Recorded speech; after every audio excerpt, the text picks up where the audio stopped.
Sanibona, welcome back to enye video. Ngiyabonga kakhulu kunjoyina. Thank you very much. Ungakhohlwa ukusubscribe le channel, like video, share video as well. So nakule video guys asikhulumeni ngoMinnie Ntuli. I've seen around ukuthi Minnie Ntuli is back emsebenzini namhlanje kumsombuluko nje kuthiwa Minnie Ntuli ubuyele emsebenzini after all that Real Housewives of Durban drama angaphithi ke kwi reunion and all that axabana no Londi London. Ngawenza ama video you guys akhona on this platform, on this particular channel ehlasela uLondi London you guys emthethisa wazomhlokoloza ngomunwe esiphaqeni. Angazi ukuthi wayengenwe yini uMinnie watrenda ngalesa sikhathi mangabe usakhumbula kwathiwa ke okay umisiwe emsebenzini lapha noGagasini and yeah man you guys I think okwamanje ke kuthiwa ke usephindele emsebenzini njengoba sikhuluma senza le video kuthiwa uMinnie is back at work. Okay, so asifundeke phela ungazothi uzwe ngami usephinde waxolisa ke uMinnie Ntuli osebuyela ke emoyeni kushithi babhale mhlambe lolu daba kusayizolo kuyiSunday ngoba ubuyele emsebenzini today as I speak ngomsombuluko namhlanje. So bathi uyabuyela emoyeni ke ngomsombuluko umsakazo weGagasi FM uMinnie Ntuli owahlaba ikhefu kulandela ububhoklolo abenza kuLondi London ohlelweni The Real Housewives of Durban maphakathi nenyanga edlule. So uMinnie wethula ke uhlelo The Uprising enoFelix Hlophe njalo ngo6 kuya ku9 ekseni phakathi nesonto. So kusuke ngekho emoyeni ke kulamasonto amahlanu edlule indawo yake ibiba njengoNkule wakambatha estatementeni sangomgqibelo ntambama iGagasi liveze ukuthi ke ubenike isikhathi sokuthi ayothola usizo longoti lokukwazi ukuzilawula. Remember lapha ngesikhathi kuthiwa umisiwe kwathiwa bathe akahamba ayozinakana kahle azidingisise you know what ayothola usizo akwazi umuntu angazi ukuziba like professional help, you know what I mean. Yona into babeyishilo laphana kusho ukuthi ke uMinnie ngiyacabanga ukuthi usebuya khona bafethu kwathiwa akayothola usizo longoti lokukwazi ke ukuthi azilawule. Umina ngathi angazi unama temper problems. I do not know what was happening ngoMinnie ngalesa sikhathi bafethu mangabe usakhumbula. So kuthiwa ngalesi sikhathi isiteshi besiphose iso endleleni aqhuba ngayo. So isiteshi ke siye sathola ubufakazi bodokotela bokuthi sekulungele ukubuyela emsebenzini.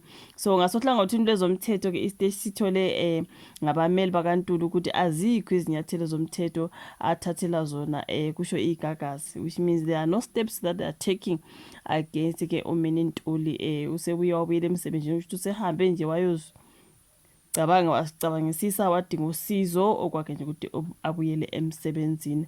Azikho izinyathelo abamthathele zona at all. So uMinnie uyabonga ke ngokuthi abuyele emoyeni ubebonga lapha uthena kuye wonke umuntu engamphoxa ngokuziphatha kwamohlelweni lo television. Ngiyaxolisa kakhulu koza kwethu bakwi Real Housewives of Durban. Ngiyaxolisa ngezenzo zami kusho ke lapha uMinnie wabonga kuwo wonke umuntu omesekele ngesikhathi ke asichaze ngokuthi bekuyisikhathi esinzima empilweni yakhe. Wathi ngithanda nokubonga abaphathi beGagasi FM ukunginika ke elinye ithuba. Ngifundile emaphutheni ami ngibuya ke nokuphokophelela ke ukuba ke umuntu ongcono futhi ngiyathembisa ukuthi ngizokwenza kangcono. That's okay. So estation esasusa umsindo uMinnie noLondi London babe estation, sorry did I say station though? Estation lesasasusa umsindo uMinnie noLondi London babekhuluma bobabili ngokungaboni kwabo ngasolinye. uMinnie wasola uLondi ngokungakhulumi kahle ngabazali bakhe kwagcina ke lapha nakuphakama umoya wasukuma wahlokoloza kabili ngomunye uLondi London ebusweni. Ngaleso sikhathi uLondi wayesonge izandla nje emamatheke lokembuza ukuthi wenzani. If you do remember that particular clip uLondi wagoqa izandla nje wathi wenzani walokhu uMinnie eshawutile emhlokoloza la isiphaqeni. So emva kwezinsukwana ke abameli bakaLondi London babhalela uMinnie bethi akaxolise esidlangalaleli ngalokho ke ngale kwalokho bazofuna ke isinxephezelo baphinde ke bamvulela icala lokushaya emaphoyiseni.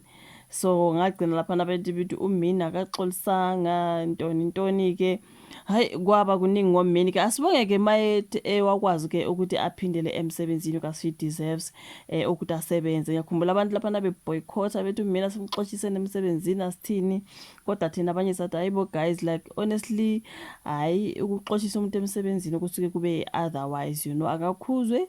And yeah, that's what a lot of people were saying. Akakhuzwe guys ayakhona ukuthi nithi akaxoxe emsebenzini kusuke kungasazwakali kahle mawusuxoshisa umuntu emsebenzini usumphucisa ingwa. Honestly kusuke seku wrong. Asibonga ukuthi sebuyele emsebenzini nokuthi usefundile ke from her mistakes. Asiqhubekele kwenye i topic. sibuye sikhulumelana ke ngobaba ke uGlenn Gabela igazi simbonile etrenda lana kuthiwa ke uyahlupheka, kwaba nevideo laphana yasendlini yakhe lapha ahlala khona ngazi kusemqashweni noma kanjani laphana ke kumanikiniki abantu bethi hayi ubaba uGlenn Gabela akahlupheke bafowethu akakline nje yabona ke le ndlu uma ingaklino ngabantu online ugazi but maningaklina nje laphana kube right. Ubaba akahlupheki uyabona nje ukuthi ubaba uhlushwa nje ukuthi hayi kuthanda ukuthi phihli lapha endlini, you know what I mean. Ubaba uGlenn Gabela uyasimazi kakhulu especially when it comes to uzalo engifundisa umdletshe nguyena owaye watrenda ke kuthiwa ke nali celebrity lethu Nkosi yami ubaba useyahlupheka, bukani uhlala endlini enjani, bukani kunjani lana abantu bathi hayi into enkulu ukuthi akuklinwe nje lapho kuqoqwe izinto zibekwe kahle. Uma ubaba ehola impension wakathiwa uphila ngemali epension, I think that's what I heard. Abantu bethi hayi yenele leyo mali for umuntu oyi-1 as long as ubaba nje uma engazama ukuthi athi ukuba clean. Abanye bathi hayibo guys baba phela kuthiwa ke uphila ne-depression into ezikanjalo nje kwakuningi abantu abakusho online. Ivideo yayitrenda kodwa ngathi kwakucelakala usizo ukuthi akusizo ubaba uphila ke uyahlupheka and ngapha i-depression nalezo zinto ababezibala ukuthi ngathi ubaba zimphethe, you know what I mean. So bethi inkakha yomlingisi uGlenn Gabela usephinde yaphumela obala ngobunzima bempilo ebhekene nabalingisi njengoba ke sekuyiminyaka engawuthola umsebenzi emidlalweni ehlukene kulele. Ezinyangeni ezine ezedlule iphepha labi kudaba olufanayo njengoba ke lo mlingisi ebeveza ubunzima bempilo like bengishilo sike sambona podcast kaPalesa Madisakwane eyokhuluma la ke laphana bafowethu ngempilo yakhe wagonyuluka ngobunzima bempilo yakhe ku The Voice with uPalesa ku-YouTube. Okay, lapha aveza khona baba ukuthi ke usizo lwakhe lwaqala mhlazane ke ijazi lagcwala umoya laphana kuzalo. Siyezwa ukuthi wathi kuphela komsebenzi laphana kazalo wavele wake waqala ukudonsa kanzima. Uthena wakho nje indlela kuzalo ekubeni ke wayetshelwe ukuthi wayizolengisa kulomdlalo ngokugcwele kusukela ku season 3. Uthe washaqeka kwaphela nasozwanene ngolunye usuku ebizela eoffice maqede watshela ke emehlweni ukuthi ke liqhabukile ke igodi phakathi kwakhe nalomdlalo. Waveza ukuthi usefake isicelo sempension yokuguga ngenxa yokuthi ubengasazi ukuthi uzothatha nahlanganise nani ukuze ke alwe nenkemane.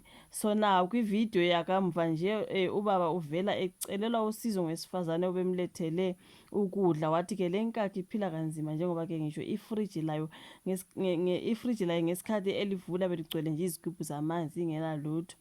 Ubaba uGlenn uthe akucela usizo nje ukuthi akwazi ukuphila impilo engcono, akafuni nje ukuba yisicebi just ukuthi akwazi ukuphila kangcono abe nje noku enough Nkosi yami. So uthi ngifuna ukuphila impilo engcono njengawo wonke umuntu, yingakho ngiphumela obala ngicela usizo, ngifuna nje ukuhlangana nabantu ikakhulukazi intsha ukuze ngisize ikhule kulomkhakha wamafilimu futhi ingagcine ifana nathi. Uthi ngifuna impilo yabo ibe ngcono, angifuni lobu bunzima thina esidlule kubo nabo babhekane nabo. Kuchaza ke baba uGlenn Gabela laphana utheke nezinye izikhathi akuhlali kahle ukuzwa izindaba ezidabukisayo zamaciko aduma asebenze kanzima adlule emhlabeni engenalutho. Uthi izikhathi eziningi lethu uma lifika kule minyaka engikuyo lisuke seliphila ngokucela, ngakho mina ngiyahluleka ukucela. Kunzima ke ukucela kodwa ke ngikudinga ukuphila impilo engcono nje kuphela kunale ngiphila manje. Kwenzeka lokhu nje nomlingisi uNandinyembe usanda kuphumela obala efuna ke usizo na ekhala ngokuthi impilo enzima. Sibonile nje laphana ivideo kaMama uNandi nayo yatrenda Nkosi yami ehlezi ku wheelchair.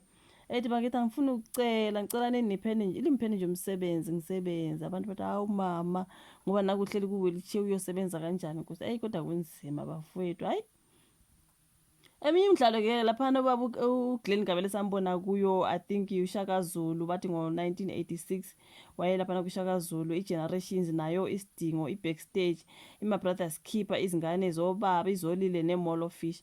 Kukhona abantu abathe ubaba ese-acte kangaka itorini eyiningi kangaka imali ubeyisaphi. Abanye abantu bebequestiona guys ukuthi njani ehlupheka kanjani ubaba besebenza imali eyisaphi.